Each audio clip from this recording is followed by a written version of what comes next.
Alors que les tensions entre factions rivales menacent le traité de paix tigré-éthiopien signé en novembre 2022 à Pretoria en Afrique du Sud entre le gouvernement éthiopien et le Front de libération du peuple du Tigré, l'Union africaine a exprimé le 14 mars 2025 sa profonde préoccupation face à ces tensions. À cet effet, l'institution appelle toutes les parties concernées à faire preuve de retenue et à engager un dialogue constructif.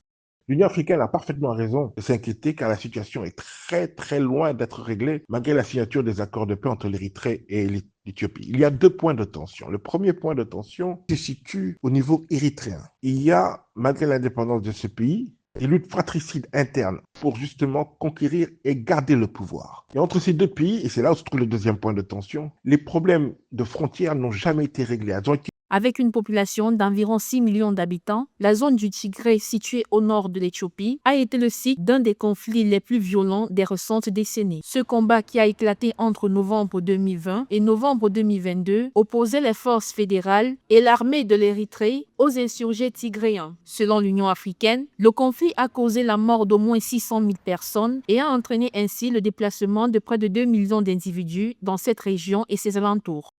Pour l'Union africaine, la solution est difficile parce que autant elle a un interlocuteur éthiopien, autant du côté érythréen, l'instabilité politique fait que tout accord qui sera signé par une faction sera dénoncé par les autres factions, ce qui rend la solution du problème extrêmement compliquée. Mais il faut tout faire pour éviter de repartir encore dans un autre conflit armé parce que le dernier a eu quand même des conséquences extrêmement graves.